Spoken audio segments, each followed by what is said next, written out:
በዘንድሮ የውድድር ዓመት መድፈኞቹን የሚያቆማቸው አልተገኘም። በርካታ ጨዋታዎችን ጎል ሳይቆጠርባቸው ነው ማሸነፍ የቻሉት መድፈኞቹ።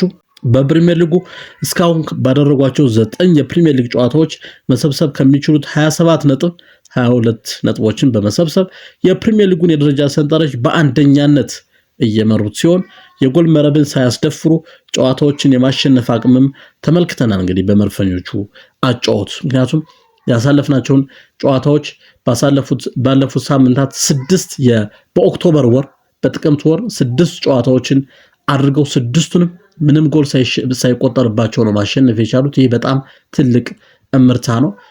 እንዲሁም ደግሞ በፕሪሚየር ሊጉ በአጠቃላይ 9 የፕሪሚየር ሊግ ጨዋታዎችን አድርገዋል እስካሁን መድፈኞቹ። ከ9ኙ የፕሪሚየር ሊግ ጨዋታዎች ውስጥ 7ቱን ማሸነፍ ችለዋል። በአንዱ ሲሸነፉ በአንዱ ደግሞ አቻ የተለያዩበትን ውጤት ነው የምናየው። ከሊቨርፑል ጋር የነበራቸውን ጨዋታ በሊቨርፑል 1-0 አሸናፊነት አጠናቀዋል። ከማንቸስተር ሲቲ ጋር የነበረውን ጨዋታ ደግሞ አንድ አቻ ነበር የተለያዩት። በእነዚህ ጨዋታዎች ብቻ ነው 4 ነጥብ የጣሉት ማለት ነው። ስለዚህ በጠቅላላው መሰብሰብ ከሚችሉት 27 ነጥብ ውስጥ 4 ነጥብ ብቻ 5 ነጥብ ብቻ ነው የጣሉት። በጠቅላላው መሰብሰብ ከሚችሉት 27 ነጥብ ውስጥ 22 ነጥቦችን በመሰብሰብ በፕሪሚየር ሊግ ደረጃ ሰንጠረዥ በፊት አውራሪነት በአንደኛነት እየመሩ ሲሆን የጎል መረብን ሳያስደፍሩ እንግዲህ ጨዋታዎችን የማሸነፍ አቅም ተመልክተናል። የመከላከል አቅምንም ተመልክተናል። በአርሰናል ቤት ሚድፊልድ ላይም እንዲሁ ጨዋታዎችን የመቆጣጠር የጨዋታ ብልጫ የማሳየት አቅምን ተመልክተናል። ከዚህ ባሻገር ግብ ጠባቂውን ዴቪድ ራያ ያለበትን የደረሰበትን የአቅም ከፍታ የጨዋታ ከፍታ ማየት እንችላለን። ግብ ጠባቂው ለ6 ተከታታይ ጨዋታዎች የጎል መረቡ ሳያስደፍር ነው እንግዲህ እስካሁን እየቀጠለ ያለው። ምንም ጎል አልተቆጠረበትም በእነዚህ 6 ተከታታይ ጨዋታዎች። ይህ በጣም በአርሰናል ቤት እንደ ትልቅ መነሳት ያለበት ትልቅ አቺቭመንት ነው ብሎ መውሰድ ይቻላል። ጎል ሳይቆጠርባቸው ተከታታይ ድሎችን የማስመዝገብ ሪከርድን ወደ 8 ጨዋታዎች ከፍ ለማድረግ መድፈኞቹ እንደሚሰሩ ተዘግቧል። መድፈኞቹ ባሳለፍነው ሳምንት የፕሪሚየር ሊግ ጨዋታ በ9ኛው ሳምንት የፕሪሚየር ሊግ ጨዋታ ማለት ነው ክሪስታል ፓላስን በኢቤሬች ኢዜ ብቸኛ ጎል 1-0 ማሸነፋቸው ይታወሳል። በ10ኛ ሳምንት የፕሪሚየር ሊግ ጨዋታ ደግሞ ከበርንሌይ ጋር ጨዋታቸውን ያደርጋሉ። መድፈኞቹ ወደ በርንሌይ በመሄድ በበርንሌይ ሜዳ የሚደረግ ጨዋታ ነው። ይህን ጨዋታ እንግዲህ ከዚህ ጨዋታ ሙሉ 3 ነጥብ በመሰብሰብ ወደ ኤምሬትስ ስቴዲየም እንደሚመለሱ ይጠበቃል። መድፈኞቹ እስካሁን ያሉበት የጨዋታ እንቅስቃሴ በጣም ምርጥ የሚባል ነው። መድፈኞቹ በጨዋታ እንቅስቃሴ በተለይም በመልሶ ማጥቃት እንቅስቃሴዎችና ተከላካይ መስመር ላይ ያለውን ክፍተት በመድፈን ተከላካይ ቦታ ላይ ያለውን ችግር በመድፈን ትልቅ አስተዋጽኦ እያደረጉ ነው የሚገኘው። በ10ኛ ሳምንት የእንግሊዝ ፕሪሚየር ሊግ ጨዋታም ከበርንሌይ ጋር የሚደረገውን ጨዋታ በሙሉ የመከላከል አቅም በሙሉ የማሸነፍና የመልሶ ማጥቃት እንቅስቃሴዎች ላይ በርካታ የጎል እድሎችን በመፍጠር አቅም እንደሚያሳኩትና ሙሉ 3 ነጥብ ይዘው እንደሚመለሱ ይጠበቃል።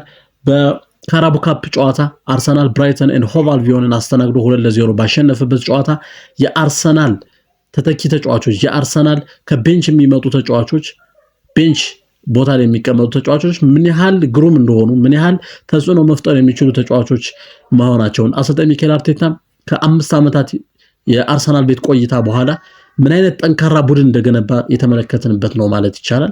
ለዚህ ደግሞ ትልቅ ማሳያ እንግዲህ ታዳጊ ተጫዋቾችንም እንዲሁም እነ ማክስ ዶማንን ማንሳት ይቻላል። በዚህ አጫዋታቸው ምን ያህል ተጽዕኖ ሲፈጥሩ እንደነበር ተመልክተናል በመስመር ኳሶች። እንዲሁም በተከላካይ መስመር ለምሳሌ በክረምቱ የዝውውር መስኮት የፈረመው ክሪስቲያን ሞስኬራ ማንሳት ይቻላል። ምን ያህል ጠንካራ የመከላከል አቅም እንዳለው አሳይቶናል።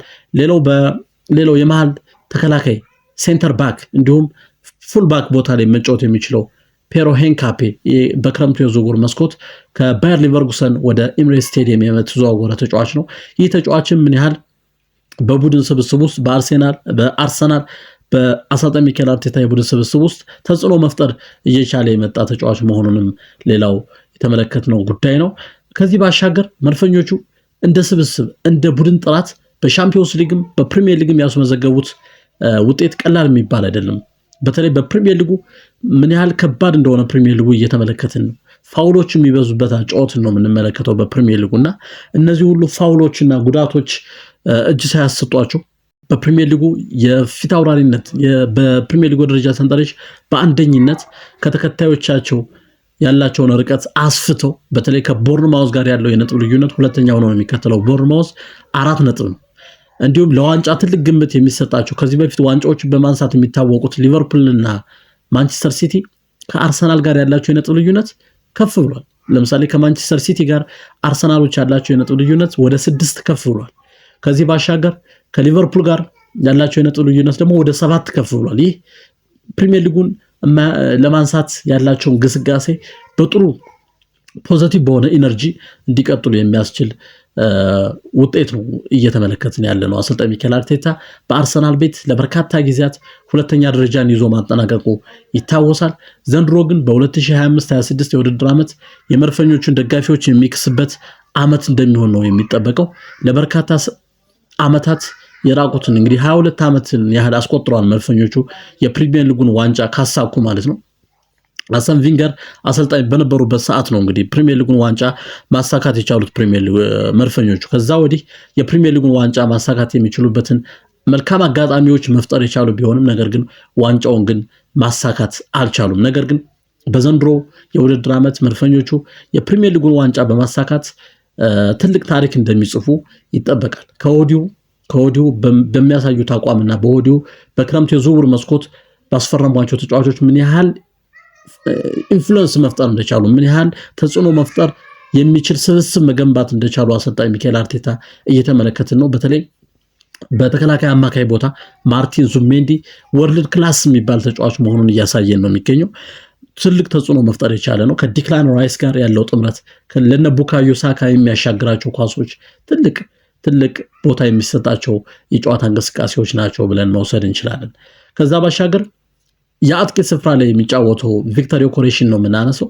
ምንም እንኳን ጎል የማስቆጠር ችግር ቢኖርበትም ለበርካታ ተከታታይ ጨዋታዎች ምንም ጎል ሳያስቆጥር ሙሉ 90 ደቂቃ ቢጫወትም ነገር ግን ጎል ሳያስቆጥር የሚወጣባቸው ጨዋታዎች በርከት እያሉ ቢመጡም ነገር ግን ተጫዋቹ ባለው የተክለ ሰውነት ግዝፈት ለሌሎች የአርሰናል ተጫዋቾች የሚፈጥረው እንዲያጠቁ ጎል እንዲያስቆጥሩ የሚፈጥረው የጎል እድል በጣም ትልቅ የሚባል ክሬዲት የሚሰጠው ነው። ትልቅ ዋጋ የሚሰጠው ነገር እንደሆነ ተመልክተናል።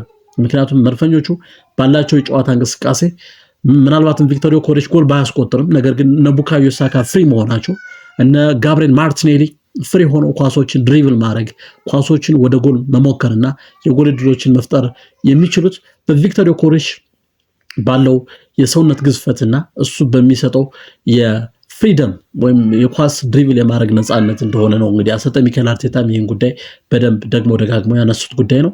ስለዚህ መድፈኞቹ በ2025-26 የውድድር ዓመት ፕሪሚየር ሊጉን በማሸነፍ ታሪክ እንደሚጽፉ ነው የሚጠበቀው።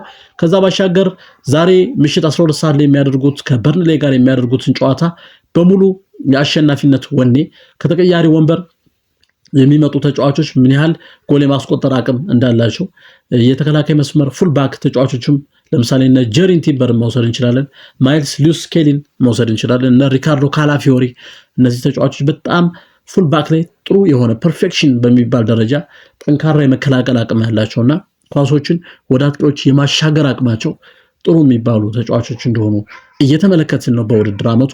በሻምፒዮንስ ሊግም ስናይ መድፈኞቹ እስካሁን ያደረጓቸውን 3 የሻምፒዮንስ ሊግ ጨዋታዎች ማሸነፍ ችለዋል። ይህ ትልቅ ስኬት ነው። በተለይ ከአትሌቲኮ ማድሪድ ጋር የነበራቸውን ጨዋታ ያሸነፉበት ውጤት ለአሰልጣኝ ሚኬል አርቴታ ብቻ ሳይሆን እንደ ቡድን እንደ አጠቃላይ እንደ ስብስብ ትልቅ የጨዋታ ብቃት ላይ ጨዋታዎችን ሃንድል የማድረግ ማኔጅ የማድረግ ብቃት ላይ መድረሳቸውን ያስመለከቱበት እንደሆነ ነው እየተገለጸ ያለው። አሰልጣኝ ሚኬል አርቴታ በጨዋታው ይዞት የገባው አሰላለፍ ድንቅ የሚባል ነው። ቪክተር ዮኬሬሽ 2 ጎሎችን ያስቆጠረበት ጨዋታ ነው። እንግዲህ አትሌቲኮ ማድሪድን በኤምሬትስ ስቴዲየም 4-0 ባሸነፉበት ጨዋታ የመልሶ ማጥቃት እንቅስቃሴዎቹ ፈጣን የሆኑ ማራኪ የሆነው የአርሰናል አጨዋወት ዘዴ ምን ያህል ለታዳሚዎችም አዝናኝ እንደሆነና እንደ ክለብም ደግሞ መድፈኞቹም ጥሩ ውጤት መሰብሰብ የቻሉበትን ጨዋታ ነው ያስመለከተን። አትሌቲኮ ማድሪዶች ሙሉ በሙሉ ከሜዳ ውጭ ነበሩ ማለት ይቻላል። በጨዋታ እንቅስቃሴዎች ላይ በአርሰናል ብልጫ ተወስዶባቸው ተመልክተናል። ይህ ደግሞ ቀላል የሚባል ቁጥራዊ መረጃ እንደሆነ ነው ቁጥራዊ መረጃ ቀላል የሚባል እንዳልሆነ ነው የምንወስደው። ከዚህ ባሻገር እንግዲህ መድፈኞቹ ቅድም እንዳልነው በሻምፒዮንስ ሊጉ በፊት አውራሪነት አንደኛ ላይ ነው የሚገኙት 3 ጨዋታዎችን በማሸነፍ ሙሉ 9 ነጥብ በመሰብሰብ በሻምፒዮንስ ሊጉ የደረጃ ሰንጠረዥ አንደኛ ላይ ይገኛሉ። ከዛ ባሻገር በፕሪሚየር ሊጉም የደረጃ ሰንጠረዥ መሰብሰብ ከሚችሉት 29 ነጥብ ውስጥ 2 ነጥቦችን በመሰብሰብ በፕሪሚየር ሊግ ደረጃ ሰንጠረዥ አንደኛ ደረጃ ላይ ይገኛሉ። የዋንጫ ተስፋ ካላቸው ቡድኖች ያላቸው የነጥብ ልዩነት with the minimum በዝቅተኛው 6 ነጥብ ነው and ከሊቨርፑል ጋር ደግሞ ያላቸው የነጥብ ልዩነት 7 ነጥብ ሆኗል።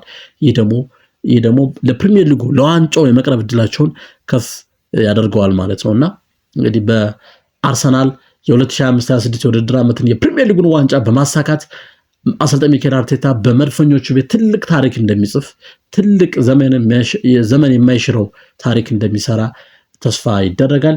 ክብራትና ክብራን ውድ የዩኒክ ስፖርት ዩቲዩብ ቻናል ቤተሰቦች መድፈኞቹ ከበርንሌ ጋር በበርንሌ ስቴዲየም የሚያደርጉትን ጨዋታ እንድትመለከቱ እጋብዛለሁ። በያላችሁበት መልካም ጊዜ ይሁንላችሁ። ሰላም እንዴት ናችሁ? ውድ የዩኒክ ስፖርት ዩቲዩብ ቻናል ቤተሰቦች መድፈኞቹ ዛሬ ምሽት 12 ሰዓት ላይ በፕሪሚየር ሊጉ 10ኛ ሳምንት የውድድር ጨዋታ ከበርንሌ ጋር ጨዋታቸውን ያደርጋሉ። በበርንሌ ስቴዲየም በሚደረገው በዚህ ጨዋታ መድፈኞቹ ሙሉ 3 ነጥብ ይዘው ወደ ኤምሬት ስቴዲየም እንደሚመለሱ ይጠበቃል። ይህን ጨዋታ በሚመለከት ተጠባቂ አሰላለፎችንና የጨዋታ እንቅስቃሴዎች ምን ሊመስሉ ይችላሉ የሚለውን የምንዳስስበትን ልዩ ጥንክር ይዘን ቀርበናል። ዩኒክ ስፖርት ዩቲዩብ ቻናልን ላይክ፣ ሼር፣ ሰብስክራይብ በማድረግ ቤተሰብ እንድትሆኑ እንጋብዛለን። በያላችሁበት መልካም ጊዜ ይሁንላችሁ። ዩኒክ ስፖርት ዩቲዩብ ቻናልን ላይክ፣ ሼር፣ ሰብስክራይብ በማድረግ አብራችሁ እንድትሆኑ በድጋሚ ጋብዛለሁ። ክብራትና ክብራን ውድ የዩኒክ ስፖርት ዩቲዩብ ቻናል ቤተሰቦች በያላችሁበት መልካም ጊዜ ይሁንላችሁ።